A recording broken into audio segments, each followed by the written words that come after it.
Assalamualaikum warahmatullahi wabarakatuh.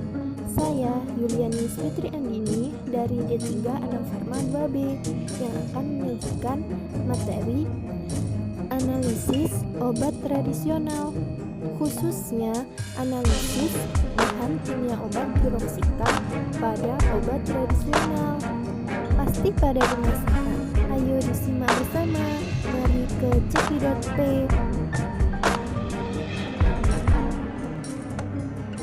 Cendekia kimia dan obat tambahan piroksikam. Pertama, kita membahas pendahuluannya. Dalam pendahuluan ada pengertian piroksikam dan sifat fisikokimianya. Kedua, yaitu manfaat. Manfaat itu kenapa sih piroksikam kok ditambahkan ke dalam obat tradisional? Ketiga, ada contoh kasus yang judulnya jangan konsumsi jamu akar dewa. Yang keempat, bahaya penggunaan. Yang kelima, tips memilih jamu. Dan keenam, yaitu cara identifikasi piroksikam. Di dalamnya ada metode gimana sih cara analisisnya. Apa itu piroksikam? Piroksikam merupakan obat non-steroidal anti-inflammatory drugs yang sudah digunakan secara luas sebagai obat pilihan pertama dalam pengobatan rheumatoid arthritis dan osteoartritis, serta memiliki efek yang lebih sedikit. Rheumatoid arthritis atau RA adalah penyakit kronis atau jangka panjang yang menyebabkan nyeri, kekakuan gerak, dan peradangan. Peradangan kadang-kadang dapat mempengaruhi organ seperti mata atau paru-paru. Sedangkan osteoartritis atau OA merupakan penyakit sendi yang paling sering pada usia menengah seperti orang tua. OA atau yang dapat diartikan sebagai keausan dari sendi yang melibatkan tulang rawan, lapisan sendi, ligamen, dan tulang. Pada sifat fisikokimianya, menurut Farmakope Indonesia edisi 4 Departemen Kesehatan RI 1995, nama resmi piroksikam yaitu piroksikanum, nama lainnya piroksikam, nama kimianya 4-hidroksi-2-metil N2-piridinil 2H12-benzotiazin 3-karboksamida 1,1-dioksida. Rumus molekulnya C15H13N3O4S. Pemberiannya serbuk, hampir berwarna putih atau coklat terang atau kuning terang, tidak berbau, bentuknya monohidrat berwarna kuning. Kelarutannya sangat sukar larut dalam air, tapi sebagian besar larut dalam pelarut organik. Manfaat. Pada manfaat menjelaskan mengenai alasan kenapa sih piroksikam ditambahkan ke dalam obat tradisional. Alasan pertama yaitu piroksikam mempunyai aktivitas analgesik, antirematik, dan antiradang yang hampir sama dengan indometasin. Yang kedua, efek yang ditimbulkan piroksikam lebih cepat dari golongan antiinflamasi yang lain. Ketiga, masa kerja yang cukup panjang dengan dosis 10 hingga 20 mg sehari. Keempat, terserap baik pada saluran cerna dan 99% obat terikat oleh protein plasma.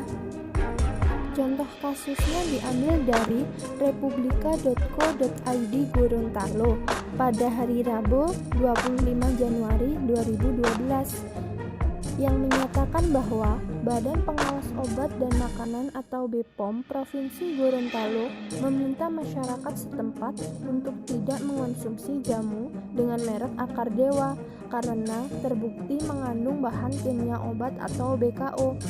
Kepala BPOM Gorontalo, Abdul Rahim, mengungkapkan pihaknya telah memeriksa kandungan jamu Akar Dewa itu dan menemukan bahan kimia obat bernama piroksikam.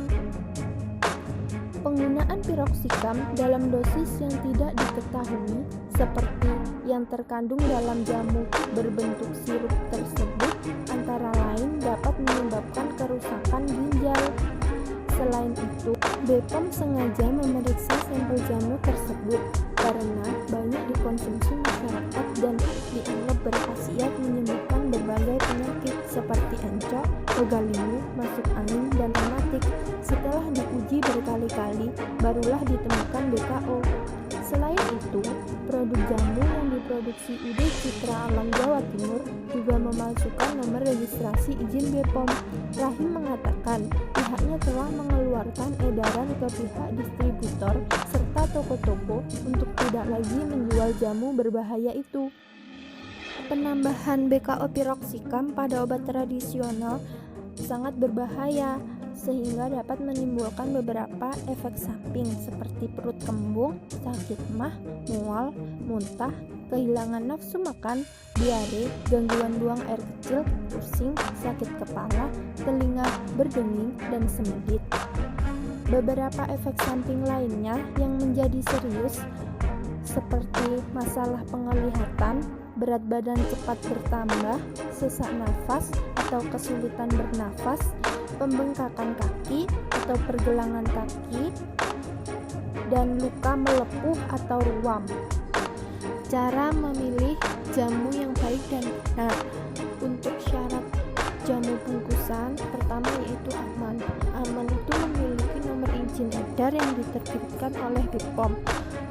Kemudian yang kedua bermutu. Bermutu itu layak dikonsumsi seperti belum kadaluarsa, serbuknya kering, serbuk tidak berjamur, warna, aroma, dan rasanya yang khas. Kemudian kemasannya utuh seperti tidak bocor, tidak sobek maupun lusuh. Kemudian yang ketiga bermanfaat. Bermanfaat itu menjaga kesehatan, kebugaran, dan kecantikan dan membantu meringankan dan mengurangi gejala penyakit. Sebaiknya jangan memilih jamu yang memberikan informasi seperti menyesatkan yang berlebihan, contohnya cespleng, manjur, mujarab 3 kali lebih dahsyat dan dapat mengobati atau menyembuhkan penyakit.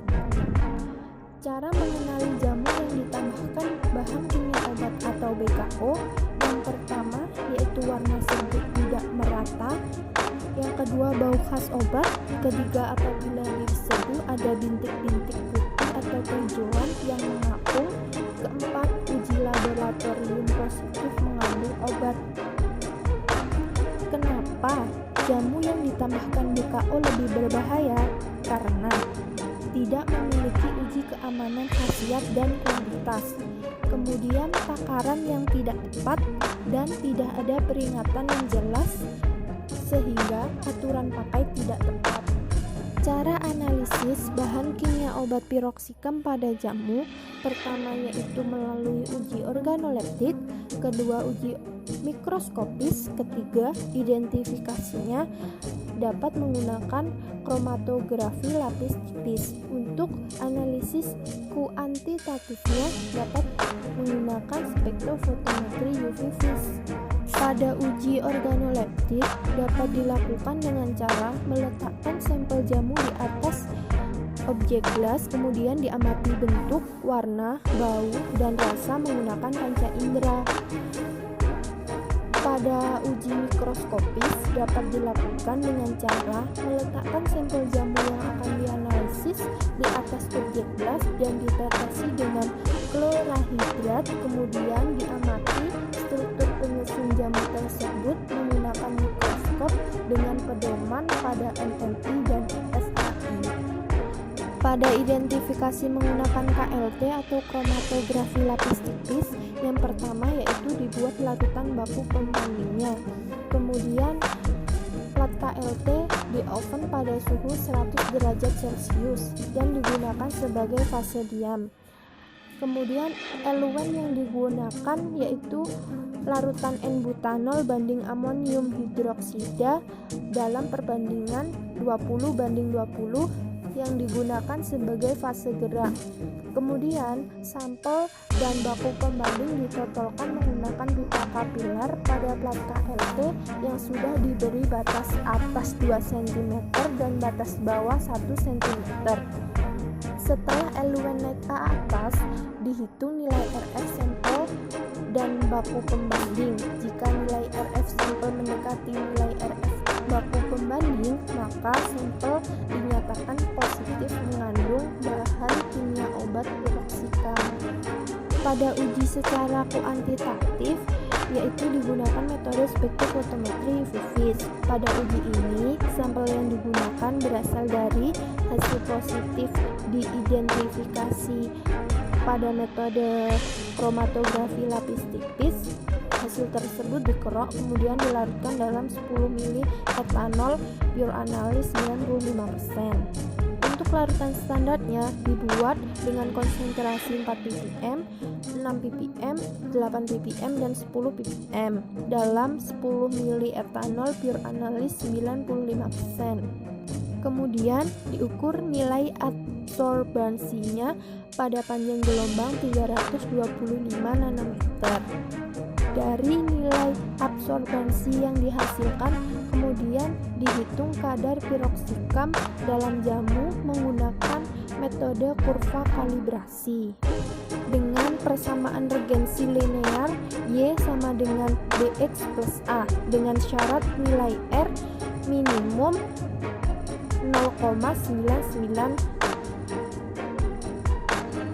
Ya, begitu mengenai analisis bahan kimia obat yang sudah dijelaskan. Thank you for watching. Wassalamualaikum warahmatullahi wabarakatuh.